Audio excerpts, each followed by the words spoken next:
에베소서 2장 1절로부터 너희의 허물과 죄로 죽었던 너희를 살리셨도다. 그때 너희가 그 가운데서 행하여 이 세상 풍속을 쫓고 공중의 권세 잡은 자를 따랐으니 곧 지금 불순종의 아들들 가운데서 역사하는 영이라. 전에는 우리도 다 그 가운데서 우리 육체의 욕심을 따라 지내며 육체와 마음에 원하는 것을 하여 다른 이들과 같이 본질상 진노의 자녀이었더니 긍휼에 풍성하신 하나님이 우리를 사랑하신 그 큰 사랑을 인하여 허물로 죽은 우리를 그리스도와 함께 살리셨고 너희가 은혜로 구원을 얻은 것이라.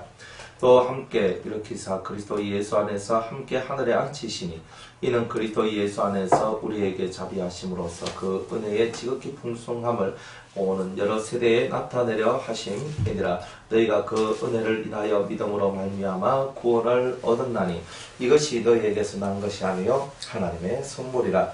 행위에서 난 것이 아니니 이는 누구든지 자랑치 못하게 함이니라. 우리는 그의 만드신 바라 그리스도 예수 안에서 선한 일을 위하여 지으심을 받은 자니 이 일은 하나님이 전에 예비하사 우리로 그 가운데서 행하게 하려 하심이니라. 그러므로 생각하라. 너희는 그때의 육체를 이방이요 손으로 육체에 행한 할례당이라 칭하는 자들에게 무할례당이라 칭함을 받는 자들이라.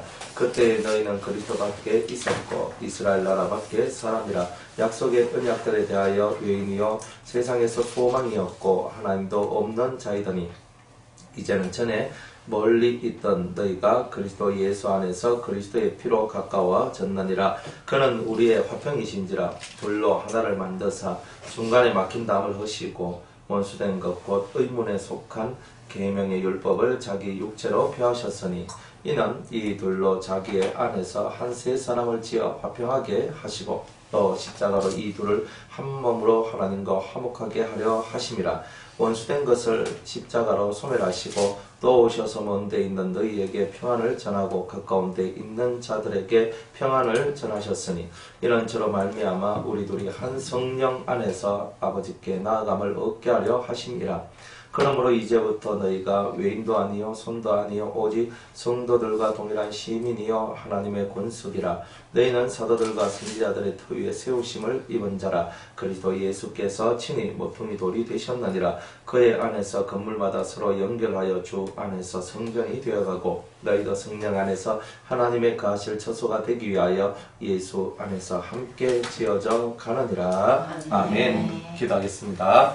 오늘 저희들에게 에베소서 2장 말씀 주심을 감사합니다. 이 말씀을 통하여 주님과 합하여 한 영이 되는 은혜가 있게 하여 주옵소서. 깨닫고 주님 가까이 주님을 모시고 정말 우리가 주님을 모시고 주님 가까이 정말 더 가까이 가서 주님과 하나가 될 수 있도록 은혜 내려 주옵소서. 예수님의 이름으로 기도드리옵나이다. 아멘.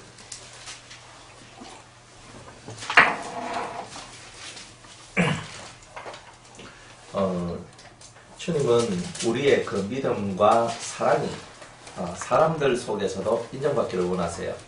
이제 사람이라고 말했을 때 그 사람은 믿는 사람들과 믿지 않는 사람으로 나눠집니다. 그러니까 믿는 사람한테도 우리의 믿음과 사랑이 인정을 받고 또 믿지 않는 사람들한테도 우리의 믿음과 사랑을 인정받아야 되겠죠. 그런데 인정하는 방법이 틀립니다. 한쪽에서는 너무 하나님 앞에 은혜받는 사람이구나, 너무나 신실하다, 이런 믿는 자들한테 이런 평가를 받아요. 그런데 믿음이 없는 불신의 세상 속에서는 저 미쳤지, 저 제대로 미쳤네, 이제 이런 식으로 가는 거예요. 예? 사도 바울의 얘기와 같이 연병이라 전염병이고 나사렛 이란의 괴수고, 이제 그런 모습들을 이쪽에서는 이렇게 말하는 게 우리한테는 인정인 거예요. 이제 우리가 예수님을 믿으면 예수님의 흔적을 가지게 돼요. 그러니까 여러분이 기도를 너무 많이 하다 보면 무릎이 이제 관절이 이상이 생겨요. 진짜 기도를 많이 하다 보니까. 그리고 무릎과 발목 이런데 굳은 살들이 막 이렇게 만들어져 가지고 만져보면은 정말 와 이렇게 될 정도가 되거든요. 근데 우리는 그만큼 기도를 안 하는 거예요, 사실은. 여러분들 무릎과 발목에 굳은 살이 만들어질 만큼 기도를 하느냐? 그만큼 하는 사람을 제가 별로 잘 못 봤어요. 네. 그렇게 하는 사람들이 있어요. 그렇게 하는 사람들 진짜 기도의 용사들인데 그분들은 그냥 기도에는 모든 것이 그냥 다 돼. 또 안 되는 게. 기도 많이 하니까 저는 그분들은 천사인 줄 알고 빛의 자녀인 줄 알았어요. 기도 하루에 5시간, 6시간씩 생각을 해봐요. 7시간씩, 8시간씩 여러분들 기도한다 한번 해봐요. 그 사람들이 그저 신적인 권능을 갖고 살아갈 수 있는 최고의 사람들 아니겠어요? 그렇게 기도하고 그렇게 하나님 앞에 자기를 바치고 친하기도 하고 살아가도 기도를 그렇게 하면 다 잘 될 줄 알았는데 그 쏘가지는 안 바뀌더라고. 이상하다 그랬어요. 기도는 무릎 꿇고 하면 되는 거지만 쏘가지 고치는 거는 내가 온 마음을 그곳에 두지 않으면 속이 안 고쳐진다는 거였어요. 그게 더 어렵다는 거예요. 그래서 기도를 하는 이유가 뭐냐? 내 속을 고쳐내기 위해서 기도하는 거다. 그렇구나. 두 가지인데 하나는 하나님을 만나고 하나님을 찾기 위해서 기도하는 거고, 두 번째는 나를 변화시키기 위해서 기도를 하는 거더라. 그래서 기도의 그런 진정한 목적들이 그렇다는 거죠. 어쨌든 우리는 연병이 되고 우리는 나사렛 이단의 괴수도 돼야 되고, 또한 우리들은 신실한 자다, 정말 하나님의 사람이다, 이런 소리들도 다 들어봐야 되지 않겠느냐, 이제 이런 거죠. 그렇게 되었을 때 하나님께서 여러분들에게 지혜와 계시, 정신과 마음눈을 뜨게 해주신단 말이에요. 그러니까 마음눈이 탁 열려버리면 그때부터 여러분의 세계가 달라져요. 세계가 달라져요. 이 마음눈이 열리면 세계가 달라져요. 사람의 마음을 읽어내요. 사람의 마음. 여러분 사람 마음을 읽어내시겠습니까? 제대로 째려보고 제대로 이렇게 살펴 봐도 저게 저 사람 마음인지 이게 이 사람 마음인지 헷갈릴 때가 많아요. 사람이 나는 이런 마음을 갖고 있다, 나는 이런 뜻을 갖고 있다, 이렇게 말하지 않는 이상 사람이 그 사람의 마음을 얼마만큼 이해하겠어요? 그렇잖아요. 그러니까 그게 사람의 마음이라는 거예요. 그래서 그런 마음을 그런 마음을 누가 알아주겠느냐. 그런데 이 마음눈이 밝아지는 사람들은 그런 사람의 마음을 아는 거예요. 그 알고 움직이는 사람이다, 이런 뜻이에요. 또 그냥 단순히 사람 마음만 아는 것이 아니라 그 영의 모습을 아는 사람이다. 자, 이런 두 가지 차원까지, 이 두 번째, 이 단계가 대단히 높은데 그 단계까지 이제 올라간 사람이 이제 마음 눈이 밝아진 자다. 그죠? 시만이 열렸어요. 마음의 눈이 확 열렸어요. 근데 시만이 열리면 당연히 영안까지도 열려지게 돼 있는 거예요. 마음의 눈이 안 열려지면 영안은 땡! 이제 건너가는 거죠. 그래서 이 마음의 눈이 열려진 게 얼마만큼 중요하냐면 사람 세계를 여러분들이 이해하고 만들어갈 수 있다는 뜻이에요. 영안만 열리면 안 돼요. 영안만 열리면요, 자기는 사람 속도 모르면서 그냥 영이 이렇게 하라는데요, 이 말밖에 안 해요. 물론 그 말이 맞지만은 인간 세상 속에서 이 사람은 지금 일주일 금식 못할 사람인데 영이 말을 합니다. 주님이 당신 보고 일주일 금식하래. 이 사람 완전 그래 빼짝 말라가지고 3일만 금식해도요 관속에 들어갈 사람인데, 근데 그런 사람 보고 일주일 금식하라고, 그래 물도 마시지 말고 아무것도 하지 말고 오직 하나님 앞에 기도하고 그렇게 가라고. 물론 그렇게 하면 좋은데 영은 인간 사정을 봐주질 않아요. 항상 여러분들이 그걸 알아야 돼요. 영은 영의 이야기를 할 뿐이에요. 그런데 이제 우리 속에 이제 이 시만이 열려야 되는 이유가 뭐냐면 그 사람에게 맞도록 만들어갈 수 있는 거예요. 그래서 시만이 아주 중요합니다. 그 시만이 열린단 말은 그 사람은 지혜자다, 이런 뜻이에요. 시만이 열렸단 말은 다른 사람이 볼 수 없는 것을 보는 사람이라는 뜻이에요. 그게 지혜자예요. 그러니까 이 지혜자의 세계가 여러분들한테 열리는 거예요. 그러니까 당연히 여러분들이 이제 이런 마음의 눈이 열리니까 진짜 여러분은 지혜자가 되고 진짜 여러분은 능력자가 되는 거예요. 그러니까 진정한 능력의 세계로 들어와야 돼. 사람 마음 하나 모르는 사람들이 무슨 능력자라고 그래요? 안 그래요? 그러니까 내가 능력받았다고 자랑할 거 한 개도 없는 거예요. 내가 은혜받았다고 자랑할 것도 한 개도 없어요. 왜? 다른 사람 마음 하나 내가 볼 줄 모르고 그 마음 하나 더덕거릴 줄 모르고 그 마음 하나 내가 위로할 줄 모르는 그런 내가 능력자라고 하니까, 그죠? 하늘에서 하나님이 비웃으시며 콧방귀 펑펑 끼는 게요. 그런 것 가지고 너희들 능력자 하지 마라. 성경에서 정확하게 말합니다. 네가 진짜 믿음을 갖고 있고 진짜 영혼을 사랑하는 마음이 있으면 네 마음 눈이 밝아진다, 이렇게 얘기하는 거예요. 네 마음 눈이 뜨여진다는 거죠. 그 눈으로서 사람을 봐야 돼요. 이렇게 보는 거예요. 그러면요 사람이 불쌍해지기도 하고요, 사랑스러워지기도 하고요, 때로는 이 마음속에 그 사람의 아픔을 내가 가졌으면 좋겠다, 이런 마음도 가지게 되고요. 그러니까 그런 이제 모습들, 예수님의 마음이 저절로 일어나게 되어 있는 거예요. 근데 그런 마음이 없이 우리 인간의 이기심대로 그대로 우리가 움직여 나갈 때 우리는 마음의 눈이 뜨여진 자가 아니라 육의 눈으로서 사람을 보는 자다. 이렇게 말할 수밖에 없는 거예요. 육의 눈으로 사람을 보면 되겠습니까? 볼 수 있어요. 우리 이때까지 그렇게 봤거든요. 근데 이제는 다르게 봐야 된다. 그래서 믿음을 가져라. 하나님을 향한 진실한 믿음과 영혼을 사랑하는 그 진실한 사랑, 이 두 가지가 살아가 될 때 나도 모르는 나의 이 심령의 눈이 활짝 열려가지고 그저 남이 못 보는 세계를 보고 남이 못 보는 것을 보면서 인간 세상을 하나님의 나라로 만들어 나가는 그 일을 잘하는 그런 사람이 될 것이다. 이제 이렇게 말씀을 하시는 거예요. 그러면서 이제 2장으로 딱 넘어오는데 2장에 조금 색깔이 어두워져 갑니다. 왜 어두워지냐면 너희의 허물과 죄로 죽었던 너희를 살리셨다. 허물과 죄로 죽었던 나를 살리셨대요. 그러니까 나는 옛날에 한 번은 죽었다는 뜻이잖아요. 그죠? 근데 우리는 내가 죽었다는 것을 인정 안 하고 죽었다는 것도 모른다는 뜻이에요. 너희는 예전에 여러분들은 죄와 허물로 이미 죽었던 자였다는 거예요. 그러니까 생명이 없는 자였다는 거죠. 그러니까 내가 옛날에 생명 없이 살은 거에 대해서 감각 없는 거예요, 사람들은. 그런데 바울은 그걸 일깨워주는 거예요. 왜 일깨워줍니까? 지혜와 계시의 정신을 받으며 마음 눈이 떠여져라 뭐 이렇게 하면서 막 큰 얘기를 안 하고, 그죠? 네가 옛날에는 이렇게 얘기하고 있는 거예요. 왜냐하면 사람이 마음이 항상 좋은 것을 받으면 내가 그렇게 된 듯이 생각하며 우쭐한 마음이 있는 거예요. 안 그래요? 제가 만약 여러분들한테 좋은 예언을 했다고 해보세요. 올해 당신의 사업이 잘 될 것입니다. 하나님께서 100억을 벌도록 해주실 것입니다. 아니면 당신은 뭐 마음의 할례를 받을 것입니다. 아니면 당신은 신령한 문이 열릴 것입니다. 당신은 9가지 은사를 다 받게 될 것입니다. 제가 이런 예언을 했다고 해보세요. 그러면 여러분은 안 받았잖아요. 안 받았는데 뭘 받은 거예요? 그렇게 될 수도 있다 하는 그 예언을 받은 거예요. 예언이라는 것은요, 하나님께서 100% 내가 너를 그렇게 주리라 하는 것도 있지만요, 그런 내용 외에도 또 어떤 내용이 있냐면 네가 이래 하면 내가 요래 해주겠다는 내용이 사실은 더 세요.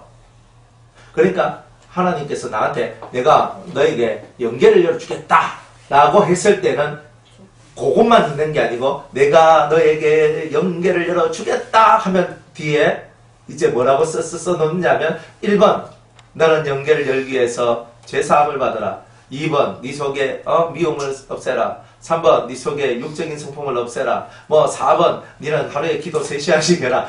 이런 조건 사항들이 여러분이 그 영계를 주신다고요? 영계를 저한테 열어주신다고요? 라고 하면서 하나님 앞에 나가다 보면 하나님께서 1번, 2번, 3번, 4번 이렇게 얘기하신다는 거예요. 그러니까 내가 너 영계 열어줄게 라고 얘기해도 지금 열린 거야, 안 열린 거야? 꿈속에서 내가 천국 갔다 온 거야, 안 갔다 온 거야? 물론 갔다 온 거예요. 갔다 온 거예요. 그렇지만 실제로 내 영이 빠져나와서 갔다 온 건 아니거든요. 꿈에서 내가 천국 같은 것을 내가 봤어. 근데 그거는요, 거의 천국이 아니에요. 거의 꿈에서 보는 거는요, 어떤 상징이에요. 그러니까 실제로 천국은 영이 빠져나와서 가지 않는 이상은 천국 갔다 왔다라고 말할 수가 없어요. 그러니까 실제적인 천국은 그런 거예요. 죄와 허물로 죽었단 말이에요. 죄와 허물로. 여러분의 죄와 허물로 죽었는데 옛날에 죄덩어리였고 허물덩어리였다는 거예요. 이래 봐도 허물이고 저래 봐도 죄였어요. 그런 네, 이거를 상기시켜 주는 거예요. 겸손하라고. 우리는 항상 겸손해야 되는 거예요. 내가 지금 내가 은혜 많이 받고 내가 막 대사람같이 막 이래 보여도, 그러나 내 옛날에 내 발자취를 들어보면 똥덩어리였던 거라. 내가 그걸 딱 바라볼 때 하나님 앞에 제가 무엇이간데 주께서 저를 생각하시며 인자가 무엇이간데 주께서 저를 공부하시나이까. 이 심령 속에서 주님 앞에 내 무릎을 탁 꿇고 제가 무엇이간데 이렇게 될 수밖에 없는 거예요. 이 사도 바울은요, 우리한테 이런 메시지를 던져주고 있는 거예요. 제가 무엇이간데 주께서 저를 생각하시며 주께서 저를 공고 돌보시나이까. 그러니까 내 심령, 우리의 심령 안에서 정말 주님이 나를 돌보시고 인도하신 것을 생각할 때 내가 옛날에 그 죄덩어리, 그 죄악 속에 살고 그 허물과 죄 속에서 막 뒹굴면서 완전 만신창이가 되어 있던 나를 주님께서 팍 건져가지고 씻어주고 입혀주고 나를 따듬어 줬단 말이에요. 근데 그때 그 주님의 은혜는 아랑곳하지 않는 거예요. 지금은 더 나은 거, 더 나은 거, 더 나은 거, 더 좋은 거. 아, 목사님 말씀 보니까 이게 뭐야, 맞네. 이것만 쫓아가야 되겠다. 그럼 열심히 쫓아와요. 괜찮아요. 하지만, 근데 항상 그 처음 주님이 내게 베풀어 주셨던 그 엄청난 그 사랑을 우리는 늘 기억을 하고 있어야 되는 거예요. 그 처음 주님을 내가 만났을 때, 그 주님이 나에게 은혜를 베풀어 주셨을 때, 그 처음 은혜, 그 처음 사랑이 내 속에는 살아 움직이고 이 속에서 역사할 때 내 삶이 진짜 하나님이 기뻐하시는 삶이 될 수 있다는 거예요. 그래서 너희의 허물과 죄로 죽었던 개명이 죽었던 너는 이미 너희들은 원래 지옥 문 앞에서 알짱알짱 거리고 있었거든 이렇게 얘기하고 있는 거예요. 그런 너희들을 주님이 살리셨다. 근데 이 얘기가 교만할 게 한일 없는 거예요. 그죠? 사자 입속에 사자한테 딱 잡혀가지고 있잖아요. 이제 죽음만 딱 기다리고 있는 사슴과 같이 떨고 있는 거예요. 그런데 누군가 와가지고 그 사자한테서 이 사슴을 구원시켜줬다는 거예요. 그리고 이 사슴이요, 그 구원해준 그 사람을 얼마나 위하겠어요. 자기는 조금만 더 있었으면 사자가 목을 확 물고 다리를 확 물어 뜯어먹고 그저 자기 창자를 뜯어먹는 그 일을 자기는 경험하면서 고통하면서 죽어가야 되는데, 그런데 그것을 살려줬단 말이에요. 그것만 생각하면요, 내가 용서 못할 게 없고 내가 이해 못할 것도 없고 그죠? 내가 못해줄 것도 없는 거예요. 항상 그걸 먼저 생각해야 돼요. 근데 그 은혜를 생각을 하고 그 사랑을 생각하는 자만이 영혼을 우리가 바르게 수 있는 거예요. 그래서 그것 때문에 지치지 않는 동력, 나를 움직일 수 있는 힘을 가질 수 있는 거예요. 그러니까 우리는 주님 저한테 이거 주세요 라는 그거 해야 돼요. 하지만 그것을 주님 저는 정말 이걸 더 가지고 싶고 저는 이것을 얻고 싶어요. 하지만 그것을 움직여내는 게 뭐냐면 그 처음 내게 베풀어 주셨던 그 무한한 사랑과 은혜, 그것이 나를 움직이는 거예요. 그래서 저는 더 주님을 더 가까이 모시고 싶고 더 가까이 가고 싶고 정말 그 주님을 더 닮고 싶어요. 그래서 저한테는 이게 필요하고 이게 필요하고 이게 필요해요. 주님 하면서 그렇게 나가는 거예요. 그 주님 앞으로 내 발걸음 한 걸음 한 걸음을 더 가까이 나가도록 만들기 위해서 그런 거예요. 허물과 죄로 내가 죽었다. 그러니까 내가 죽었는데 죽었는 내가 예수로 말미암아 다시 살리심을 얻었다는 거예요. 이게 여러분들 속에 항상 여기에 가슴에 있어야 돼요. 그러면 주를 위해 살다가 주를 위해 죽을 수 있어요. 목사님 그거 너무 어렵잖아요 하잖아요. 그죠? 분리수 배가 안 올라 그래 사람들은요. 근데 왜 안 올라가냐면 너무 어렵거든, 힘들거든. 그런데 주님은요, 그 어려운 일을 다 하셨잖아요. 우리를 위하여서 미리 본을 보여주셨잖아요. 죽었던 너희들, 내가 이미 죽었는 너희들을 내가 건져줬다. 내가 다시 살려줬다. 뱀의 뱃속에 들어가 있는 너를 내가 끄집어내줬다. 이 뜻이거든요. 그러면 더 뭐가 래? 이미 나는 옛날에 죽었는데, 나는 이미 죽었었는데, 이미 죽었던 내가 다시 살아났으니까 두 번째 세컨 찬스를 얻었는 거예요. 두 번째 인생, 그죠? 두 번째 인생을 우린 다 얻은 거잖아요. 그럼 제대로 살아야죠. 두 번째 인생을 얻었잖아요. 예수님 때문에. 그러니까 제대로 한번 살아보자는 거예요. 이제 그 제대로 사는 이제 그 문제에 대하여서 이제 말씀하겠죠? 네, 그 제대로 사는 거에 대해서 나중에 제 끝머리에 이제 얘기하고 있는 거예요. 제일 끝머리에. 이제 중간은 과정이에요. 이제 중간의 과정은 뭐냐면 은혜다. 이제 이 얘기를 하고 있는 거죠. 그때에 허물과 죄로 죽었던 그때에 너희들 인간 같지 않고 살던 그때에 예수 안 믿고 살고 예수 믿는다 해도 너가 마음대로 하고 살았던 그때에 너희가 그 가운데서 행하여 이 세상 풍속을 쫓고 뭘 쫓았다고요? 세상 풍속을 쫓았대요. 세상의 풍속. 안 그래요? 응? 공중의 권세 잡은 자를 따랐으니 공중의 권세 잡은 자 마귀를 쫓았단 말이에요. 내 사상이 마귀를 쫓아가는 거예요. 마귀를. 하나님은 늘 우리한테 그죠? 원하시는 거 딱 하나밖에 없어요. 내가 네 인생의 1번이 되기를 원한다. 이거예요. 하나님의 모든 말씀의 근본은 뭐냐면 야, 문집사야. 내가 네 인생의 1번이니? 이렇게 묻는 거라니까요. 다른 거 아니에요. 주님이 뭐 이거 해라 저거 해라 뭐 이런 복잡하지만 뭐 복잡하게 보이지만 사실은 뭐냐면 왜 그런 말씀들 다른 말씀들이 수많은 말씀을 하냐면 네가 나를 1번으로 생각하느냐? 이걸 아닐까요? 그러면 1번이 누구예요? 1번이 누구예요?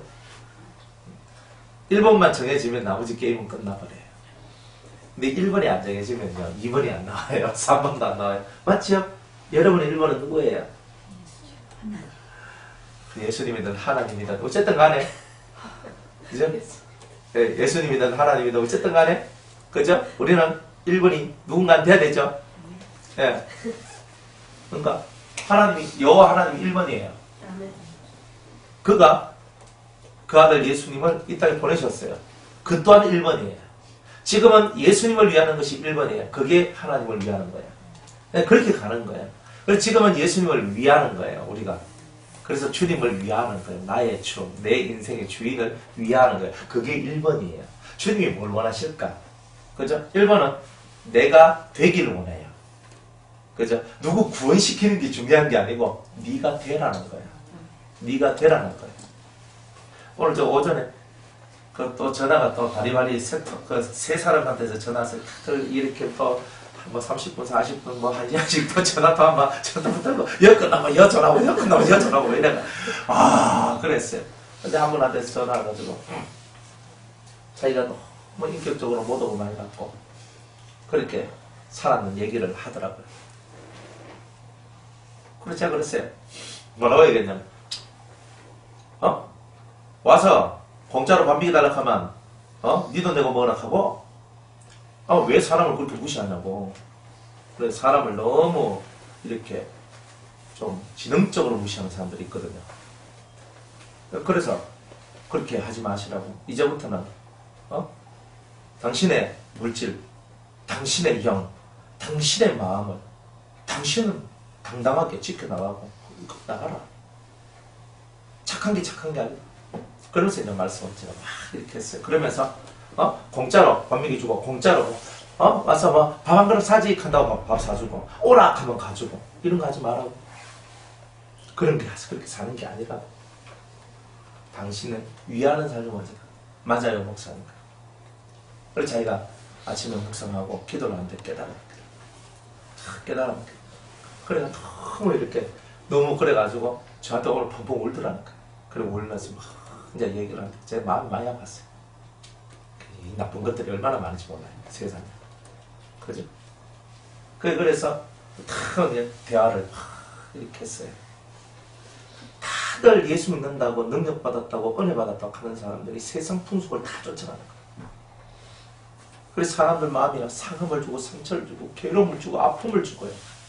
입에서는 독사의 독이 막 확 나오는 거예요. 그러면서 사람 심령을 막 호흡에 파가지고 막 이 속을 시커멓게 만들어가는 거예요. 그런데 이제 은혜를 받으니까 근데 이 성도는 은혜를 받는 거예요. 은혜를 받으니까 제가 자기 남편과 자식들을 위해서 헌금을 했는데 하나 앞에 감사헌금을 했대요. 감사헌금을. 그리고 감사헌금을 했는데 자기가 가만히 생각해보니까 내가 의무적으로 감사했지. 내 이 심령 속에서 올라오는 진정한 감사를 내가 드렸던가 생각해보니까 아니었구나. 그래가지고 왜 내 삶은 나는 하나님 앞에 이렇게 헌금도 드리고 나는 하나님 앞에 이렇게 하는데 왜 내 삶은 왜 이럴까? 내 속에 진정한 감사가 없었구나. 이걸 자기가 깨달았대요. 오늘 아침에. 그래가지고 오늘 아침에 깨달았대요. 이 속에서 진정한 감사가 내 속에서 없었다는 것을. 그래서 하나님 감사합니다. 하나님 감사합니다. 그래요. 목사님 신발 왜 신으세요? 이렇게 하는 거예요. 왜요? 아니 제 속에서 신발 하나 사들고 싶은 감동이 올라오는데 그래요. 며칠 전에 누가 한 켤레 사주셨어요. 그래가 제가 땡 해버렸어요. 물론 한 켤레 더 더 받아놓고 이제 쓰면 되는데 그건 아닌 것 같더라고 하나님께서. 내가 한 걸레 선물로 받았으니까. 그래가지고 그렇구나. 사람 인생이 너무 안타까운 거라 사실은. 너무 안타까운 거라. 그래 그렇게 자 어떻게 사는 법들을 하나씩 하나씩 깨달아가면서 그분들 심령이 교정되어 가는 거예요. 교정되어 가는 거예요. 자기 삶에 어쩔 수 없는 그 고통들, 신앙적인 딜레마들 사람들은 늘 이렇게 살아가고 있는 거예요. 그런데 자세히 살펴보면 사람들은 이 세상 풍속을 쫓아가는 이것이 사람들 속에 남아있어서 다 딜레마가 만들어지고 그리고 다 고통과 그 많은 사람에게 상처를 입히고 아픔을 주는 일들이 나오게 된다는 거예요. 그래 이제 어떤 사람들은 이래 얘기합니다. 오늘도 통화하는데 어떤 분이 성도님이 저한테 얘기합니다. 목사님 왜 사람들이요 가끔 한 번씩 목사님한테 상처받았다고 합니까? 그래서 저는 얘기했어요. 저는 상처 준 일이 없다고. 본인들이 상처받은 거라. 이 말 뜻을 이해를 해야 돼요. 뭐냐면 저는 이 사람들이 심령을 투시해서 제 속을 들여다봤으면 좋겠단 말이에요. 저는 사람한테 상처 줄 일이 없어요. 상처 주기도 싫고 저는 상처를 내가 실수해서 상처를 줬다 싶을 때는 저는 그것 때문에 대단히 괴로워하는 사람이거든요. 그런 세월들을 많이 지났기 때문에 사람들한테 어쨌든 상처를 주지 않으려고 대단히 저는 많이 노력을 해요. 그래도 말도 설교할 때 빽빽거리지 일반 대화할 때 저는 그런 거 진짜 없잖아요. 그런 말 없어요. 설교할 때는 하나님의 사자가 되어서 막 그냥 확 세게 부푸지만 그러나 일반적으로 제가 그렇게 할 때는 그때는 하나님의 사자고 강대상에서 내려오면 평범한 옆집 아저씨인데 제가 뭐 그래 할 말이 있겠어요. 근데 상처는 왜 받느냐? 자기들이 받는 거다. 자기들이 받는 거다. 왜 목사님 때문에 상처를 받았다 그래요? 그건 제가 준 게 아니고 자기가 받은 겁니다. 그랬어요. 자기 스스로 받는 거예요. 여러분들이 이런 경우가 얼마나 많은 줄 아세요? 왜 그러냐면 세상 풍속을 따라 이 속의 심령이 하나님의 나라의 뜻을 쫓지 않고 세상 풍속을 쫓아가다 보니까 그죠? 뭔 말을 했는데 이 본인 속에서 하나님의 은혜에 대한 갈증이 있을 때는 다 레마로 받아들여요. 그런데 그렇지 않는 사람한테는 다 나를 치는 말씀으로 받는 거야. 거기서 틀립니다. 그러니까 여러분들이 말씀을 받을 때에 레마, 하나님이 내게 주신 말씀으로 들릴 때는 은혜가 있는 때다. 그런데 어떤 말씀을 전하고 어떤 모습을 보였을 때 그것이 안 좋은 모양으로 보여지기 시작하면 이미 그 사람은 시험에 든 사람이라는 거예요. 그러니까 시험이 사라진 사람은 그런 게 없어요. 그래서 그렇구나. 저게 다 세상 풍속이다. 어떤 자매가 저한테 얘기를 해요. 목사님, 교회가 어떻게 내가 은혜 받았던 사람들이 만나서 얘기를 하면 왜 뒤에서 사람들 욕해요? 뒷말해요? 나는 어른들하고 같이 말하는 게 싫어요. 하면서 이렇게 얘기해요. 저는 그런 모습도 그래? 뭐 할 수 있나? 그래도 그 자리에 가만히 앉아있어라. 얘기를 해요. 어른들하고 같이 있으면요. 어른들이 하는 얘기가 뭐냐면 은혜 얘기를 하더라도 뒤로 돌아서서 화장실 가면서 헛소리 했었고 나가면서 헛소리 한다는 거예요. 이렇게 산대요, 사람들. 그 얘기를 저한테 하는 거예요. 목사님 그래요. 이렇게 하는 거예요. 그렇죠? 그랬어요. 하나님은 알아도 참고 하나님은 알아도 기다려주신다. 이렇게 하나님은 다 알지만 그것 가지고 다 들이없지 않는다. 기다려주는 거라. 언제까지? 그 영혼이 은혜를 받을 때까지. 항상 이거예요. 몰라서 가만히 있는 게 아니고 하나님은 다 아는데 아직 저게 은혜를 덜 받아서 저렇구나. 근데 저걸 아는 거예요. 그럼 하나님은 은혜 받을 때까지 기다려주시는 거예요. 또 우리들도 또 마찬가지예요. 그죠? 여러분들이 그냥 살아가던 삶 속에서 물론 뒤에서 뭐 저 욕한 사람은 없는 걸로 알고 있지만 그래도 가끔 뒤에서 욕한 사람도 있을 거예요 아마. 회개하시오 다들. 그런데 확실히 알아야 돼요. 하나님은 뒤통수 대고 말 안 해요. 하나님은 항상 앞에서 얘기를 해요. 다 그래서 얘기한다고. 하나님은 정정당당하거든. 어떤 말이든 무엇이든 정정당당한 거예요. 그리 하나님 앞에서 살아가는 삶의 법을 배워야 돼요. 그런데 다 세상 풍속을 줬잖아요. 앞에서는 다 아이고 목사님 우리 목사님 하면서 나가다가 저쪽에 가서 헛소리하고 있는 거예요. 그러니까 이런 것이 뭐냐, 다 세상 풍속이에요. 그냥 뭐 저 얘기한다고 그래 보지 마시고, 우리가 사람들하고 대화하고 뭐하고 해도 다 그런 식으로 사는 거예요. 그게 세상 풍속이지 그게 뭐라 안 그래요? 만약 허물을 보이더라도 사랑은 허다한 허물을 덮는다 그랬는데, 만약 제가 그죠? 허물을 만들어냈어. 그러니까 남들이 볼 때 눈살 찌푸릴 만한 허물이 나왔다 할지라도 여러분들이 제가 벌거벗고 제가 막 그저 부끄러운지도 말고 막 돌아다니면 여러분들은 목사님 얼레리 끌러리 하고 있을 거예요. 아니면 여러분이 있는 저 위에 있는 이 잠바를 벗어서 저의 알몸을 가려줄 거예요. 어떻게 하실 거예요? 잘 하셔야죠. 안 그래요? 근데 보통 사람은 목사님 있잖아, 어제 스트립쇼였대. 어제 목사님 막 빨가벗고 막 동네 다 돌아다니까 목사 미쳤는 거 아이가? 익하고 있는 거예요, 사람들은.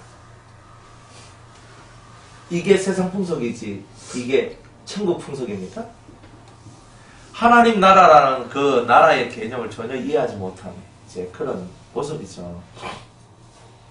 그래서 세상 사람들도 아 이거 좋지 않는 거다 하면서 고쳐가려고 하는 거죠.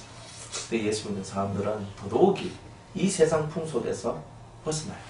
세상이 모든 사람이 다 그래 합니다. 아니에요. 모든 사람이 그래 안 해요.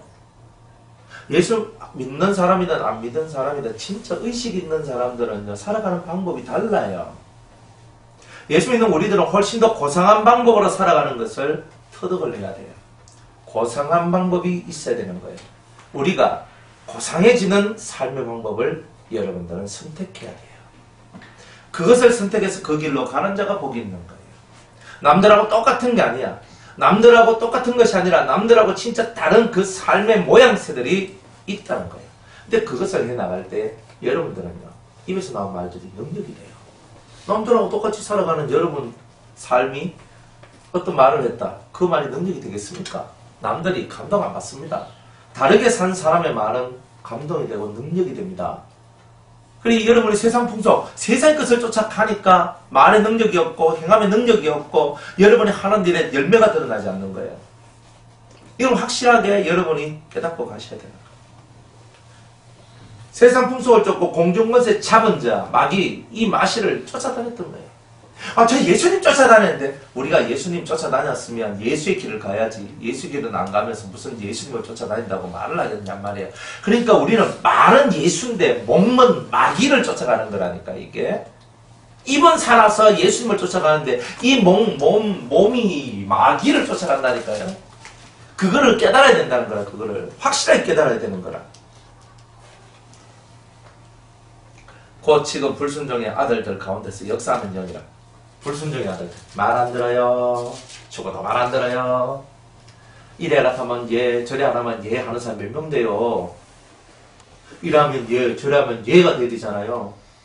여러분들 뭐 제가 뭐 한마디 하면 예 할 준비가 되어 있습니까? 네, 지금은 하지.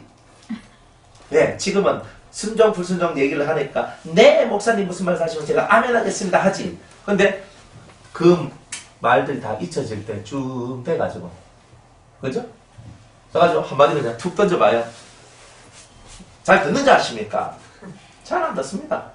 목사님, 그래도 제 생각에는, 네, 이게 나옵니다. 희한해요. 무조건 뭐 제 말에 뭐 100% 순종해라, 이런 뜻이 아니에요. 우리가 쉽게 말하면 그렇다는 뜻이에요. 지금 순종해야 되죠. 불순종의 아들들에게 역사하는 이 공중권세 받은 자의 영이 우리들 삶 속에 역사하고 있으니까 우리 조심해야 됩니다. 우리는 불순종하면 안 됩니다. 하나님 말씀 앞에 순종해야 됩니다. 할렐루야 하면 아멘 아멘 아멘 하지. 그런데 실제 여러분들이 그 불순종의 역사가 여러분들 몸에 배어져 있다는 거예요.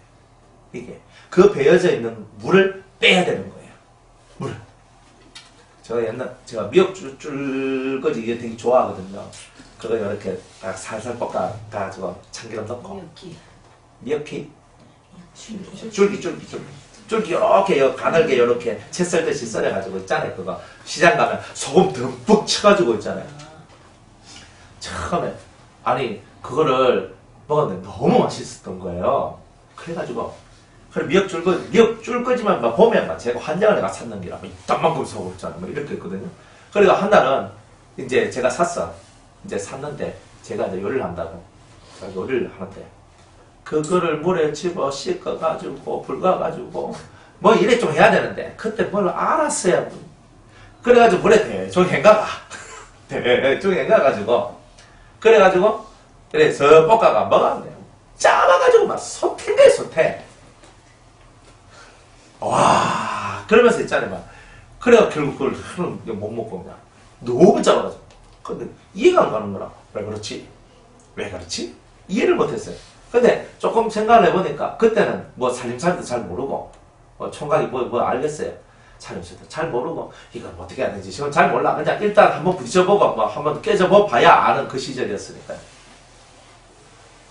그래가지고 이제 그 미역 줄거지를 사가지고 했는데 실패를 봤어. 그래 왜 실패를 봤나 하니까 내가 이걸 너무 좋아하다 보니까 너무 맛있다 보니까 빨리빨리 해야 되겠다고. 그래가 충분히 물속에 집어넣고 헤엄치도록 만들어 놓지 않았다는 거예요. 예. 네. 그러면서 아 그렇구나. 이제 그걸 이제 깨닫는 거라. 맛있는 음식을 만들어내려면 좋은 음식을 만들어내려면 충분히 시간이 필요하구나 그랬던 거예요. 그러면서 이제 그 미역 줄거지 하나 그거 먹는 것도 요리하는 것도 충분히 그 속에 있는 소금기가 다 빠져야 되는 거구나. 충분히 담가놔야 되구나. 우리가 왜 불순종을 못하느냐면요. 소금친 미역 줄거지 같은 우리의 심령이기 때문에 그런 거예요. 거기서 여러분이 은혜의 물에 푹 담가가 그 소금기를 그냥 쫙 빼내야 되는 기라. 그걸 쫙 빼내야 참기름 넣고 볶아 먹으면 맛있는 거라니까요. 근데 내가 그렇게 소금이 많이 쳐져 있는 소태 같은 미역줄기라고 여러분이 생각을 안 한다는 거예요. 왜 순종 못해요? 여러분은 달달한 인생이라고 착각을 하고 있어서 그런 거예요. 그렇게 짜운 소태 같은 사람들인데. 거기서 여러분이 내가 소태 같은 사람이다 하는 것이 깨달아지면요. 은혜를 주소서 당신의 생수를 부어주소서라고 기도할 수밖에 없는 거예요. 하나님 저에게 생명수를 부어주시고 저에게 은혜를 부어주셔서 제가 뭘 하겠습니까? 금식 100날만 많어. 예배당에 100날 천날 만나 앉아있으면 많어. 이 생수가 여러분들 속에 있는 소금기를 쫙 빼내야 맛있는 미역줄거리가 된다니까요. 그러니까 우리가 신앙생활하는 게 그래요. 그냥 미역줄거리 탁 넣고 감자 볶아가지고 쩍쩍 해가지고 또 해가지고 탁 넣고 당근하고 해가지고 해가지고 그냥 고추장 넣고 밥 비벼 먹죠. 맛있거든. 가끔 한 번씩 옛날에 근데 총각시절 때 그 맛있게 먹었던 것이 기억이 나. 근데 지금은요 마누라한테도 해달라 해도 해달라 말은 못해요. 어딜 가도 그냥 다 그냥 그래서 내가 다음에 내가 혼자 요리할 수 있는 그때 보면 내가 알아서 미역줄거리 사가지고 감자 사가지고 당근하고 해가지고 쫑쫑쫑 썰어가지고 내가 해먹어야지. 감자도 넣어요? 아니요. 따로. 아 따로. 아 따로. 당장이 오겠네. 직선. 아 미역줄거리 감자 당근 이래 세 개를 넣고 비빔밥을 해먹는단 말이에요. 금요일날 바쁜 해가지고 아무 올려고. 막 해요. 주신다면 저는 감사히 먹어주겠습니다. 하여튼 좋아요. 먹고 싶은데 이렇게 말을 해야 된다. 말씀 안 하셔. 근데 우리가 자기 자신을 쳐다보는 눈이 너무 열악한 거예요. 다른 사람을 보고 상처 입었니, 다른 사람을 보고는 어떻니 이런 말들은 잘하는데 진짜 내 자신을 바라보면 내 안에 쳐져 있는 이 소태 같은 소금의 역사, 그래서 다른 사람 그 어떤 누구도 내 곁에 와서 먹을 수 없는 바로 그런 나라는 것을 속히 깨닫는 것이 여러분이 은혜 받은 증거예요. 진짜 은혜 받은 사람들은요, 그 벌써 말할 때 이 속에서 흘러나오는 게 벌써 내가 소태입니다. 이 말을 해요. 그 말, 물론 소태란 말은 안 쓰는데 다른 자기 말의 언어로서 이렇게 하는데 그 말이 제가 아는 요 말하고 일치하는 말, 뜻이 같은 말들을 하시더라 이 말이에요. 그리 오늘 저와 여러분들 그렇네. 불순종의 아들들에게 역사는 여기구나. 아, 저는 불순종 안 한대요. 10개 중에 여러분 5개 순종한다 그랬죠? 그죠? 내가 하기 쉬운 거 5개는, 내가 하기 좋아하는 거 5개는, 그죠? 그렇잖아요. 집사님, 우리 이번 주 금요일날 미역 줄거리에 따딱 해가지고 그렇게 해주세요. 네, 합니다. 하실 수 있으니까. 그죠? 안 그래요? 그런데 속하시를 죽여야 되는데, 그죠? 속에서 펑펑 튀어나오는 말들, 이거 죽여야 됩니다. 맞지? 맞거든요. 근데 그게 잘 안 돼요. 그죠? 순종이란 말이에요. 여러분이 할 수 있는 내용에 대해서는요, 아멘! 이렇게 얘기합니다. 조금 부담스러우면요, 아멘! 해서, 아멘! 내려옵니다. 그러다가, 진짜 이건 내가 불가능하다 싶으면요, 이렇게 있습니다. 안 그럴 것 같아요? 맞아요. 그런데 우리는요, 자기가 할 수 있는 순종 열심히 해놔놓고, 순종 잘했다라고 생각하는 거예요. 아예 어떤 부분은 들으려고도 안 하면서 말이에요. 어떤 부분은요, 아멘, 저 말이 맞으니까 아멘 해야 되는데, 아멘 하면 해야 되니까, 해야 되나 말아야 되나? 그래, 개미 같은 목소리. 이렇게 한단 말이에요. 우리가 그렇단 말이에요. 여러분들이 그런 자기 자신을 깨달아 나가야 되는 거예요. 그런 우리가 본질상 진노의 자식들이었다. 이런 거예요. 그런 우리가 진노의 자녀. 그러니까 진노의 자녀니까 진노는 뭐예요? 고난이 온다는 뜻이잖아요. 우리 고난이 왜 안 거쳤어요? 우리가 구약하면서 맨날 고난의 이유에 대해서 끊임없이 얘기했잖아요. 쟤 때문에 그랬잖아요. 신약에서는 정확하게 얘기해요. 네가 진노의 자녀였어요. 불순종의 아들들아. 이렇게 얘기하는 거예요. 마귀의 영을 받은 사람들은 다 불순종한다는 거예요. 이해 안 해. 아멘 안 한다고. 아멘을 할 수 있어야 되잖아요. 아멘을. 아멘. 오늘 저한테 이제 문자가 좀 왔어요. 어떤 대전이나 집사님한테. 제가 수요일마다 가서 할머니한테 가서 이제 말씀을 막 가르치는데 90살, 지금 91살이신데 그 할머니한테 제가 말씀을 막 그렇게 전하고 막 그렇게 했어요. 그 며느리가 막 수십 년 동안 그 시어머니 구원을 위해서 기도하고 그 이제 응답이 일어난 거예요. 그래가지고 그 할머니가 결국은 교회를 가고 이제 정말 예수님을 이제 받아들이는 거예요. 그러다가 지난주 토요일 날, 어제 아래 토요일 날이 그 자기 남편 제사 그리고 시어머니 제사였어요. 아, 시아버지 이제 며느리한테는. 제가 수요일 날 가가지고 예수 확실히 믿어야 됩니다 했거든요. 확실히 믿으려고 하면 제사 지내면 안 됩니다. 그러면 제사에 대한 얘기도 쭉 해드리고 그리고 제사 안 지내고 추도 예배를 드리는 겁니다. 그리고 추도 예배하는 것도 탁 가르쳐 드리고 그래가지고 할머니는 이게 그 막내 아들 그 집사님 부부거든요. 막내 아들이 유일하게 예수입니다. 그래가지고 막내 아들 그 막내 아들 부부인데 막내 아들 따라간다 하이소 하면서 제가 그렇게 얘기했어요.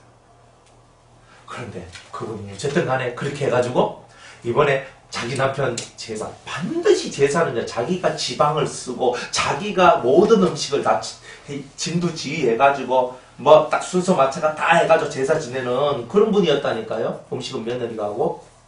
그런데 개혁이 일어난 거예요. 역사를 나는 거예요. 그 집 초대 예배를 드렸다는 거. 그래서 저한테 와가지고 너무 하나님께 감사드립니다. 이런 말 드립니다. 목사님 감사합니다. 이렇게 하는 거. 그래서 그래. 그 할머니가 말씀을 제가 가르치거든요. 가르치면서 제가 찬송 부르면서 아멘 하고 이렇게 했단 말이에요. 그거 하니까 아멘이 뭔 뜻이요? 이렇게 묻는 거예요. 아멘이 뭔 뜻이냐? 진실로 그렇게 되기를 원합니다. 진실로 그렇게 되기를 믿습니다. 이런 뜻입니다. 하니까 그 할머니가요. 참 중한 것이네. 이렇게 얘기하더라고. 중한 것이네. 그때부터 할매가요. 뭐 말하면 아멘 하고 제가 막 기도를 하잖아요. 기도 제가 방금 기도하고 이제 한국말도 하고 막 이렇게 막 기도를 해준단 말이에요. 막 기도를 해줬어요. 하자니까 할매가 막 아멘 자기 마음에 쏙쏙 드는 것만 나오면 그냥 아멘 아멘 이런 중요한 것을 잘 하시는 거예요. 그 순종을 했는 거예요. 제가 했는 말을 그대로 듣고 그 할머니가요. 하나도 틀린 말이 없다면서 그 할머니가 제가 살아온 삶과 그 얘기하고 예수의 삶이 이런 거다고 세상에는 가짜 예수가 많다고 진짜 예수는 이런 거라고 하면서 제가 그 가짜 예수와 진짜 예수를 구별해가지고 이렇게 말씀했습니다. 할머니가 다 맞다 그러면서 결국은 올바른 말씀 앞에 그 할머니가 무릎을 꿇은 거예요. 참 감사하지요. 그 할머니가 90년 동안 자기가 살아왔던 신을 버렸어요. 90년 동안 자기가 살아왔던 삶의 모든 것을 버렸어요. 그리고 하나님 앞에 온 거예요. 참 은혜지요. 그 할머니가 그렇게 하니까 이제 그 집안에 흐르던 저주. 왜? 그 집에 자식들이요. 3명이 할머니 앞서갔어요. 60도 되기 전에 다 죽었어요. 60도 되기 전에. 저주받은 집이라. 넷째 아들은 암이 걸려가지고 투병생활을 하는데 언제 죽을지도 모르고. 이제 예수 믿는 막내 아들밖에 지금 없는 거라 자기가 의지하고 바라볼 수 있는 것도 막내 아들밖에 없는 정도. 할머니 생각 한번 해보세요. 아니 이때까지 제사 적게 지내가지고 이 꼴이 났습니까? 제사를 적게 드려서 정성을 너무 적게 들여가지고 이런 게 났냐고. 제사 지내도 다 그런 험한 걸 다 보지 않았나요? 할매가 말씀 앞에 거꾸러지고 순종을 합니다. 94 할매도 순종하는데 여러분은 걷더니 할머니 눈에는 그저 다 손주 버리고 딸내미 버리고 뭐 다 그런 거잖아요. 그런 거예요. 순종하면 집안에 변화가 생겨요. 여러분이 하나님 앞에 순종 안 하고 말씀 앞에 순종 안 하는데 집안에 변화가 생길까요? 삶의 이 집안의 변화는요, 여러분의 진심 어린 순종을 통해서 시작되는 거예요. 말씀 앞에 거꾸로서 아멘 하니까 그 집안의 영적 분위기가 뒤집어지는 거예요. 바뀌어진 거예요. 그래서 제가 그 할머니가 안정될 때까지 제가 수요일마다 제가 가겠습니다. 근데 이 집사님이 감동을 받는데 자기 교회 목사님도 안 오는데 자기 교회 목사님도 안 오는데 그리고 막 감동을 그래 받아요. 계속 제가 갔잖아요. 계속 그러니까 그 할머니도 얼마나 저를 좋아하는지 몰라요. 제가 그분의 그이 아닙니까? 그이가 오신다고. 내가 할매가 내가 그 말 할 때 얼마나 배꼽 웃었는데 그이가 오신다고. 그이가 오신대. 그래 그이가 오신대. 내가 그분한테 그이가 돼 있다는 거야 지금. 연인이라 연인. 그래 하나님 앞에서 있잖아요. 진짜 순종하고 살면 역사가 왜 안 일어나요? 자기 고집 때문에 망하는 거지. 여러분들 속에 있는 불순종의 아들들의 이 역사, 이 영의 역사가 여러분들 속에 나오지 아니하도록 항상 여러분의 마음을 살펴보는 그 일을 해야 되는 거 아니겠습니까? 네. 전에는 우리도 다 그 가운데서 우리 육체의 욕심을 따라 지내며 육체와 마음에 원하는 것을 하여, 잘 봐요. 옛날에 우리는 다 어떻게 살았냐? 육체의 욕심을 따라서, 그죠? 또 육체의 마음에 원하는 것을 쫓았어. 내 육체의 욕심이나 내 마음에 원하는 것을 쫓았으면 계속 살았던 거라. 다 육의 것만 가지고 살았던 거라. 뭐 그래 안 살았습니까? 옛날에 뭐 안 살았으면 말고. 근데 다 뭐 여러분들이 원하는 대로 그래 다 안 살아봤습니까? 뭐 좋은 거 입어보고 뭐 신어보고 뭐 껴보고 뭐 해보고 먹어보고 다 안 해봤습니까? 나도 뭐 살아봤습니다. 물론 뭐 힘들게 사는 것도 있지만 뭐 나도 사만큼 살아봤습니다. 다 뭐 그런 거 다 있잖아요. 인생 속에서 다 못 살기만 했을까봐. 안 그래요? 먹고 살만한 쪽도 있었겠지. 안 그래요? 입선 안 그래요? 먹고 산 적이 한 번도 없었습니까?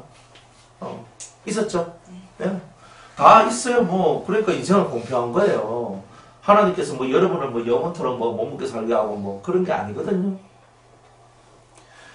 우리가 옛날에 다 그렇게 살았단 말이에요. 그래서 내가 원하는 대로, 내가 내 성질대로, 그죠? 내 마음이 원하는 대로만 움직이는 거예요.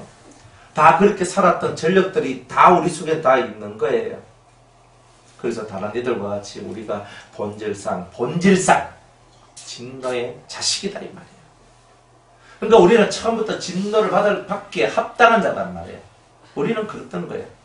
그런데 지금 내가 고난이 끊어지지 않는다고, 내가 지금 힘듦이 끊어지지 않는다고 그거 가지고 하나님 앞에 하소연할 거 한 개도 없는 거예요. 내가 이때까지 인생 살아오면서 내가 저질러 놓은 일들이 얼마나 많은데 그거는 생각 안 하고 지금 내가 예수 좀 잘 믿는다고 옛날에 내가 지내왔던 그 삶을 싸그리 다 무시하고 살면 되겠냔 말이야. 그 죄값은 다 갚아야 되잖아요. 안 그래? 그래서 주님이 이제는 마이너스 없다. 이럴 때까지 우리는 갚아 들어야 된다. 그래서 갚아 들어가고 하면 내가 몸뚱이만 맞는다고 다 갚아 칩니까? 그죠? 세월한테 오라받아야 되는데 그래 머리가 뱅뱅 돌아가니까 갚을 수 없는 사랑과 은혜를 베풀어 주면 내 죄사함이 빨리 이루어지는구나. 그죠? 갚을 수 없는 사랑과 은혜를 베풀어 줘야 돼요. 그죠? 그죠? 누가 내한테 밥 사줘요. 내가 다음에 밥 사주면 땡이잖아요. 안 그래요? 그러니까 저는 빚지고는 못 살거든요.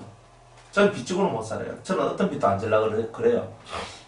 누가 저한테 밥 사주잖아요. 그러면 밥 사줬기 때문에가 아니라 밥을 사준다. 내한테 뭔가 하나를 사랑을 베풀고 은혜를 베풀면 그 값어치를 꼭 해드려요. 내가 육의 것으로 내가 먹었지만 영의 것으로 갚아드리는 것이 훨씬 많아요. 절대 빚 안 져요. 사랑의 빚 외에는 아무 빚도 지지 말라 그랬거든요. 그런데 먹고 마시고 사입고 뭐 이런 것들은 제가 다 갚아버려요. 왜? 난 빚진자가 되기 싫거든. 그러니까 하나님이 그랬으니까. 그래서 제가 영적으로 제가 갚을 수 있는 것은 다 갚아버려요. 그런데 저한테 갚을 수 없는 은혜를, 갚을 수 없는 사랑을 베푸는 그 사람한테는 갚을 수가 없잖아요. 그러니까 제가 진짜 진심으로 그를 위해서 기도해주고 그를 사랑해줘요. 갚을 수 없는 걸 해야 돼요. 갚을 수 있는 거 하지 말고. 여러분이 갚을 수 있는 것을 계속 하지 말고 항상 내가 어떻게 살아야 갚을 수 없는 것을 내가 베풀어 주는 것인가. 그건 꼭 물질만 있는 게 아니에요. 여러분들의 말 한마디가 한 사람을 살려내는 능력이 될 수도 있는 거예요. 힘이 될 수도 있는 거예요. 여러분의 그 아무도 알지 못하는 나 혼자 골방 속에서 기도를 할지라도 사람들을 살려내는 위대한 도구가 될 수 있는 거예요. 여러분들은 갚을 수 없는 은혜를 어떻게 베풀래요? 세상 속에서. 지나가다가 거지가 있고 노숙자가 있으면요. 돈 한 번 딱 주고 팅 지나오니까 갚을 수 없는 은혜를 받았다 생각하시면 안 돼요. 그들 인생을 바꿔줘야 되는 거라. 인생을. 가끔 한 번씩 그죠? 사람들이 저한테 목사님이 제 생명의 은인입니다. 이렇게 하는 거예요. 본인들이 못 갚는 거예요. 못 갚는 거예요. 어떻게 갚겠어요? 구구를.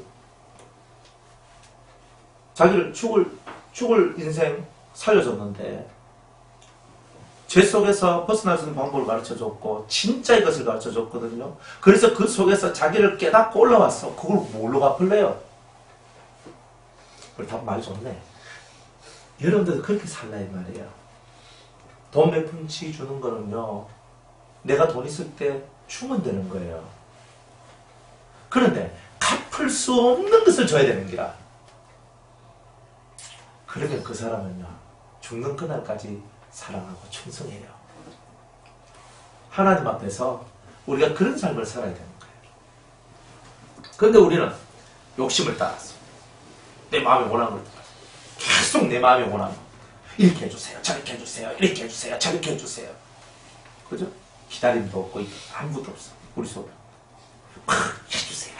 해주세요 밖에 없다면 우리는 남한테 그냥 자선을 베풀고 선을 베푸는 것도 아니고 다른 사람한테 맨날 해달라 하는 것은 저는 좀 그리스도인의 삶의 덕이라고는 보기에는 어렵다. 주라. 그래야면 누르고 흔들어 넘치도록 주리라. 줘보세요. 누르고 흔들어 넘치도록. 계산하지 말고 주는 거예요. 계산하면서 내가 100만원 하나님께 드리면 30배, 60배, 100배, 와, 이렇게 오겠네. 이렇게 하면서 드리면 큰일 납니다. 그러니까 그런 잔머리 쓰면서 하나님 앞에 하면 하나님이 땡! 극합니다. 실컷 헌금하고도 실컷 하나님 앞에 뭐 구제하고 선교하고 뭐 봉사하고 했는 것이 다 땡땡땡 됩니다. 마음은 비우는 거예요. 내가 이렇게 하면 하나님 해주시겠지. 그 머리 떼가 돌려가는 거. 이게 다 뭐예요? 육체의 욕심을 따라가는 거예요. 안 그래요? 그러니까 하나님 앞에서는요. 순수해야 돼요. 순수한 마음으로 내 것을 드리는 거예요. 작아도 드리는 거예요. 작아도. 안 그래요? 작아도. 하나님 앞에서는 우리 마음의 진심이 중요한 거야. 우리 마음의 진심이 중요한 거지. 그 진심이 없는데 하나님 받겠습니까? 그러니까 우리는 하나님 앞에 진심으로 또 전심으로, 그죠? 그렇게 하나님 앞에 나가야 되는 거잖아요. 그래야 하나님께서 야가 진짜로 내한테 오네 이렇게 나오는 거 아니에요? 그렇잖아요. 제가 신앙생활 하면서 하나님께서, 제가 옛날에는 되게 마음이 우유부단하고요, 그죠? 그리고 또 되게 이제 인정 이런 것도 많고 제가 그렇게 살았거든요. 근데 갈수록 하나님의 마음이 뭔지를 배워갔어요. 하나님의 마음이. 그 마음을 배워가다 보니까 어느 시점이 딱 되니까 사람들이 내한테 뭐 맛있는 거 사준다고 하고 뭐 옷 사준다고 하고 뭐 신발 사준다고 하고 뭐 해준다고 하고 돈봉투 딱 갖다 주고 좋잖아요. 아싸. 근데요, 유쾌하지 않는 것들도 많아요. 그럼 잘 안 받아요. 땡. 제가 받을 수 있다, 하나님 앞에서 받을 수 있다 하는 것은 받지만 아무거나 안 받죠. 안 받아요. 왜? 그 속에요, 진심이 없어. 진심이. 감사한 놈, 목사님 감사합니다. 근데 감사한 많은데 돈질해요. 딱 우리는 이 감각들이, 그런 감각은 조금 있어가지고 보면요, 속이 차질 않아요. 어떤 사람 목사님 하면서 저한테 진짜 이 봉투 탁 해가지고 목사님 감사합니다 하면서 돈도 얼마도 안 돼. 2만원, 때로는 3만원, 어떨 때는 막 5만원. 진짜. 근데 그거 진짜 없는 사람이거든요. 그래가지고 진짜 자기는 정성을 다해가지고 그것밖에 안 돼. 그 사람은. 근데 그걸 넣어가지고 목사님 하면서 주시는 거예요. 1000만 원을 주는 것보다 나아. 어떤 사람은요, 뭐 액수 좀 크게 해서 나한테 주는 사람들도 있단 말이에요. 그런데 그거는 속에 안 차요. 안 차. 아니, 부자가 돈 많은 사람이 내한테 그런 거 주면, 그죠? 그냥 받고 감사합니다 하면 되는데 이 속에서 채워짐이 없어요. 진심으로 혹은 전심으로가 안 됐기 때문에 그런 거예요. 근데 진짜 돈 몇 푼 안 돼요. 2만원, 3만원, 5만원, 얼마 안 된 돈이야. 근데 그 사람 그 속에다가 사랑을 담아서 감동이 돼가지고요, 진짜 내 속을 다 빼주고 싶은 게, 이게 하나님의 마음이구나 하는 걸 저는 알았어요. 이 삶에서 그 하나님께서 그걸 배우시는 거예요. 돈이 문제가 아니에요. 진짜 여러분들이 마음을 다할 줄 아는 그 신앙의 삶을 살아가야 되는 거예요. 사람한테도 우리는 진심 혹은 전심을 쓰지 못하는 우리가 하나님 앞에 무슨 진심과 전심을 쏟는단 말이에요. 하나님 앞에 이 진심을 쏟아요. 계산하지 않는 진심, 그리고 온 마음을 다 드리는 전심, 이것이 될 때 우리는 본질상 진노의 자식이 아니고 육체의 욕심을 따르고 내 마음을, 육체의 이 마음을 쫓아가는, 마음에 원하는 것을 쫓아가는 그런 사람이 되지 않는다는 거죠. 그러니까 여러분들 뭘 하더라도 하나님 앞에서는 진심과 전심을 다해야 돼요. 진심과 전심을 다하는 삶을 살아가야 돼요. 하나님은 늘 그걸 쳐다본다는 거예요. 네가 나를 1번으로 생각하느냐. 1번으로 생각하면 다 진심으로 하고 전심으로 하죠. 안 그렇겠어요? 진심으로 하고 전심으로 한다니까요. 와, 그래서 진짜 1번은 다 준다니까요. 안 줄 게 뭐 있어? 다 줘버리지. 그냥 다 가져라. 뭐 이것도 가지고 저것도 가져라. 옛날에 할매가, 그죠? 우리 시골에 우리 큰어머니가 저를 너무너무 사랑했는 거예요. 제가 방학 때만 되면 시골에 갔거든요. 그러면 할매들 옛날에 복주머니 이렇게 있잖아요. 요 안에 춤에다가 안에다가 넣어놨고, 그거 춤 내오면 줄라고 마산, 땅콩, 캐러멜, 박하사탕, 눈깔사탕, 그리고 돈, 야, 쑤셔 넣었는데, 계속 막 넣은, 그래가지고, 이렇게 해놔요. 내오면 좋아가지고. 그걸 탁 해가 먹어라. 그러면 이딴만한 왕사탕 있잖아요. 이런 거 먹어. 입 뿔룩 해가 이래 있고 돈가스 탁 먹고요. 그리고 돈도 좀 고개 넣어가지고 할매가 더 넣어가지고 이렇게 해가지고 이제 5,000원, 10,000원 가지고 다 주는 거예요. 그러니까 제가 그걸 딱 보면 뭘 느껴요? 할매 되게 더럽네. 그리고 이 밭 춤속에 넣어가지고 냄새가 나. 이거 쟤 먹고 이렇게 생각하는 게 아니잖아요. 그 노인의 사랑이 내한테 묻어오잖아. 그 사랑이 너무 좋은 거예요, 그게. 제가 시골에 가잖아요. 그러면 직접 그 고추장 같은 거. 아직까지 그만큼 맛있게 고추장 담은 데를 아직 제가 못 먹어봤어요. 어릴 때 제 기억에 그 고추장만큼 맛있는 것이 없었거든요. 그래가지고 찹쌀고추장을 담아가지고 위에 조금 시간이 되면 좀 까무스러워하잖아요.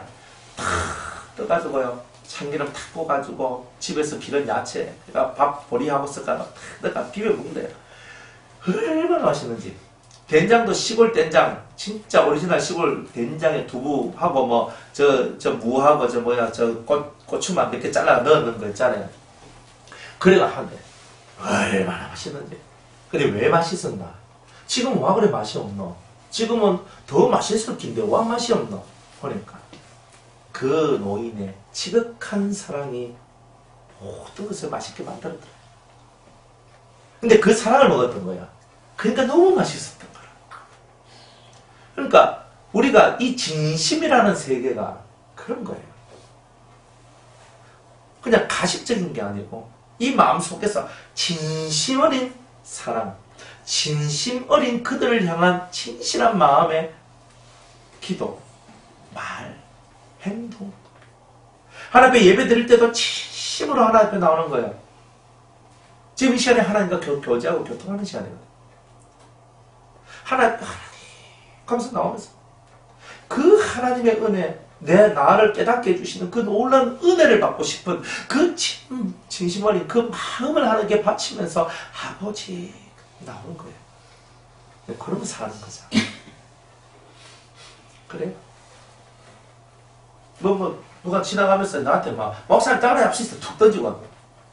그럼 저는 던져버려요. 왜 던진지 아세요? 제가 못 먹고 사는 사람처럼 보입니까? 아니거든요. 이 사람들이 목사들은 뭐 갖다 주면 다 좋아하더라 하면서 아무거나 갖다 줘요. 좋아합니까?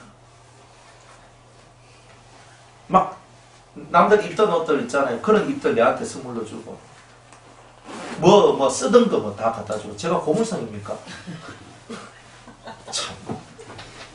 제가 말을 안 하는 거지요.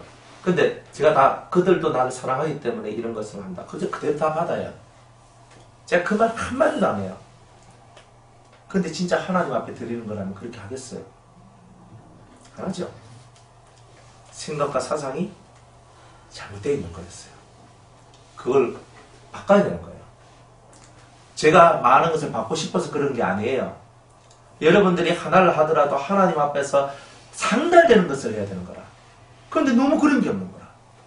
너무 그게 슬픈 거다. 그런 게. 제 눈에 그런 것이 보인단 말이에요. 사람들이 하는 것들을 본단 말이에요. 모르는 것처럼 하면서 돼요. 다 보거든요. 그러면서 사람들 하는 행동이나 말들이나 이런 것들을요. 다 이렇게 본단 말이에요. 하나님이 받으시는 자가 돼야 되는데 하나님이 안 받는 걸 자꾸 하는데 속이 얼마나 답답하겠어요. 헌금하는데 안 받는 헌금을 하는 거라 싫단 말이에요. 그거 자기들한테 피와 땀이고 자기들한테 생명과 같은 그 물질을 하나님께 드리는데 왜 그거 의미 없이 진심과 전심을 담지 않고 하나님을 사랑하는 그 사랑과 믿음을 담지 않는 왜 그런 헌금을 해가지고 돈을 갖다 바치는데 하나님이 받지도 않는 그런 거 하냐는 말이에요. 안 그래요? 그런 것이 저는 너무나 마음이 아팠던 거라 그런 게. 그리고 여러분들이 이 진심과 전심의 세계가 이런 것 속에서 확 열려야 돼요. 사람한테도 진심과 전심, 하나님 앞에는 더더욱이 진심과 전심으로 가야 되는 거라. 제가 한 번씩 설교하면서 그러잖아요. 저한테 아무것도 안 해줘도 되는데 하나님한테는 잘 하셔야 된다라고.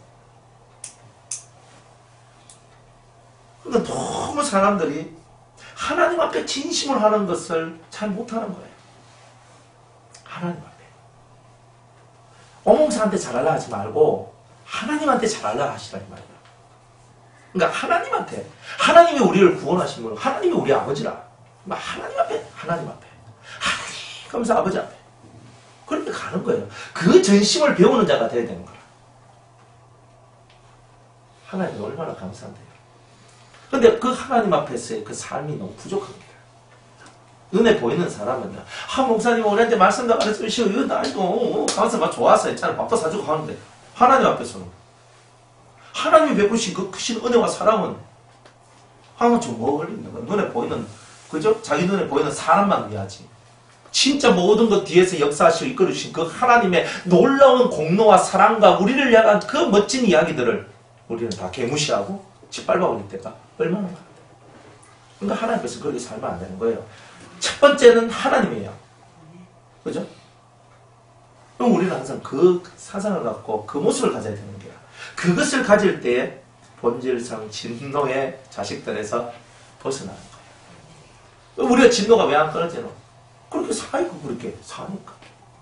제대로 섬길 줄 아나, 제대로 헌금할 줄 아나, 제대로 하나님 앞에 나아갈 줄 아나, 뭐 하나 다 불완전한 거예요. 그러니까 불완전하니까 이제는 똑바로 가르쳐주고 똑바로 살 수 있도록 만들어줘야 되는 거예요. 이제 빙글빙글 돌 수는 없잖아요. 그래서 그렇게 하는 거예요. 그래서 여러분들이 다 하나를 해도 하나님 앞에 똑바로 해서 하나님 앞에 복을 받으란 말이에요. 안 그래? 똑바로 하고 똑바로 복을 받아야지. 어정쩡하게 해가지고. 사람들 저한테 가대요. 직설로 똑바로 가르쳐 주이소. 제 설교할 때 똑바로 직설로 다 가르쳐 줘요. 참. 아니, 직설로 막 저한테 막 탁 집어서 말씀해 주세요. 말하면 시험 들어요. 그래, 이 설교 시간에 여러분이 듣고 이 말씀이 내 말씀이다, 내 말씀이다. 그러면 아멘, 아멘 하면서 이 말씀을 따라가면 됩니다. 그러면 이미 여러분들은 직설로 하나님의 말씀을 받은 자가 된 거잖아요. 그렇게 사시라 이 말이에요.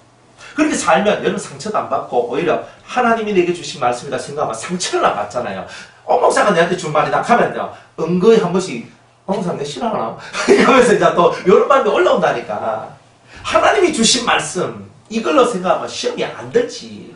하나님이 주신 말씀 속에 들어가야죠. 긍휼에 풍성하신 하나님이 우리를 사랑하신 그 큰 사랑을 말이야. 야, 하나님은 긍휼이 풍성하시대요. 안 그렇겠어요? 제가 신이라 생각을 해도 사람들 하는 꼬라지를 보면요, 아이고 진짜 짓밟아 터잡보고 싶은 그때가 있다네. 막 진짜 짓밟아가 터잡아. 저것도 인간인가 싶어가지고. 그런데 우리 하나님은 우리 아버지잖아요. 우리 아버지가 잘난 놈, 잘난 아들도 아들한테도 아버지고, 못난 아들한테도 아버지고, 죄진 아들한테도 아버지고, 아버지인 거예요. 긍휼에 풍성하다. 하나님. 그래서 우리가 오늘도 살고 있는 거예요. 하나님께서 조금 진노로 돌변하시면 우리가 맨날 고난과 고통 속에 헤매이지 않겠습니까? 근데 우리 하나님은 긍휼에 풍성하신 하나님이시다. 우리를 사랑하신 그 큰 사랑을, 우리를 너무너무 사랑하는데 이거를 큰 사랑이라고 얘기했어요. 큰 사랑.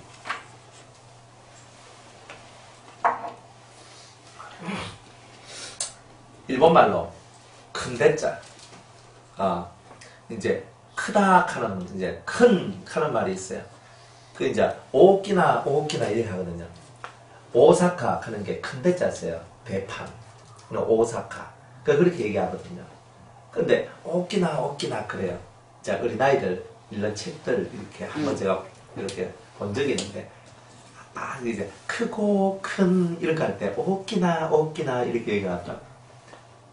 사람들은 큰 것을 표현을 하는데, 우리는 크다 할 때 크다 이래 얘기해요. 크다 이래 얘기하죠. 안 그래요?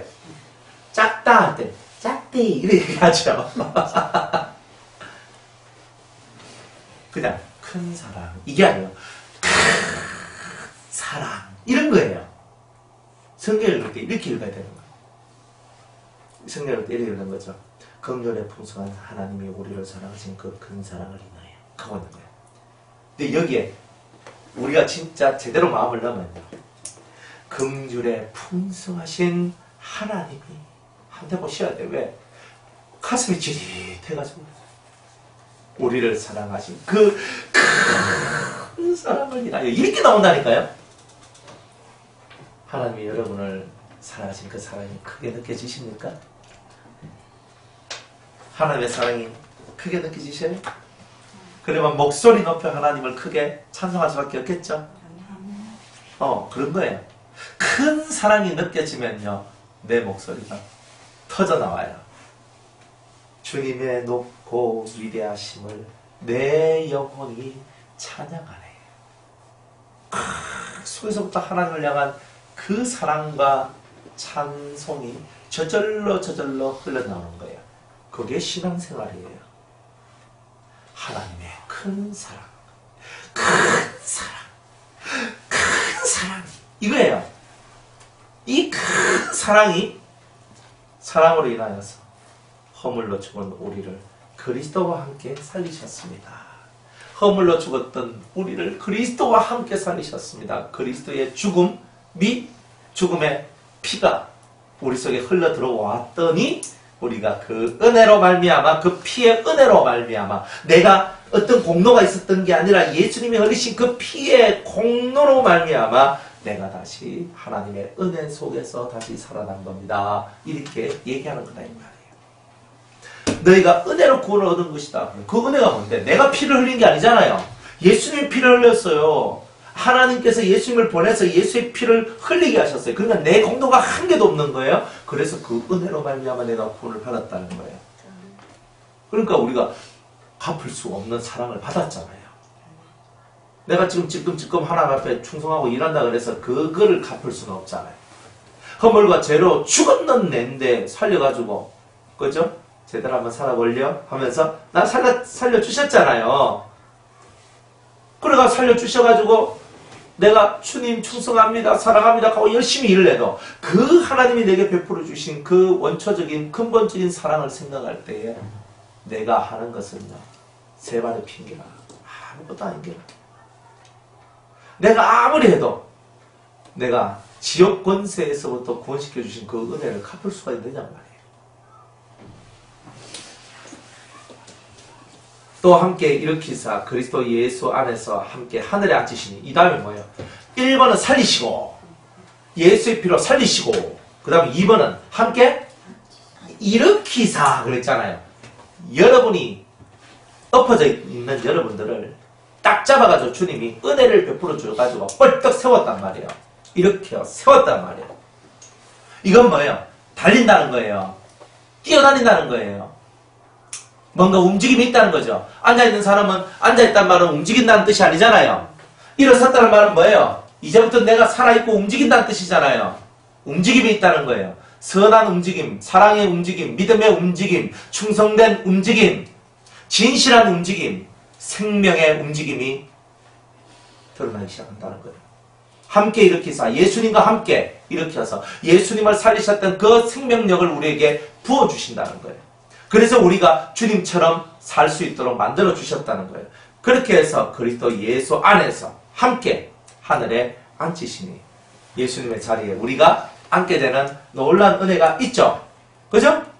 내가 이기고 아버지의 보좌에 앉은 것과 같이 너희들도 이기면 내 보좌에 함께 앉게 주리라 그랬어요. 그러니까 그 말씀들이 그대로 이루어지는 거예요. 근데 에베소서에서 이렇게 말씀을 하고 있습니다. 그럼 궁극으로는 여러분 어디에 앉아야 돼요? 그렇죠? 예수 안에서 함께 하늘에 앉히시니, 이 하늘이 뭐냐? 보좌. 예수님 옆에 있는 그 보좌에 우리가 함께, 예수님의 보좌, 또 우리가 앉아야 될 그 심판한 자들이 앉는 그 보좌에 우리가 앉아야 되는 거예요. 이는 그리스도 예수 안에서 우리에게 자비하심으로써 그 은혜의 지극히 풍성함을 오는 여러 세대에 나타내려 하심이니라. 자, 이렇게 우리를 살리시고 그리고 일으키시고 그 다음에 그리스도와 함께 앉혀주신 그 하나님, 왜 그렇게 하셨는가? 그건 뭐냐면 하나님은 너무나 자비로우시다는 것을 보여주시기 위해서 그런 거예요.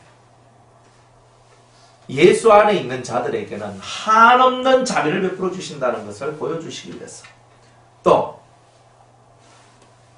이 여러 세대, 오는 여러 세대, 앞으로 장래에도 많은 사람들에게 하나님의 은혜가 얼마나 큰지 그것을 보여주기 위해서 이런 일들을 계획하셨다는 거예요.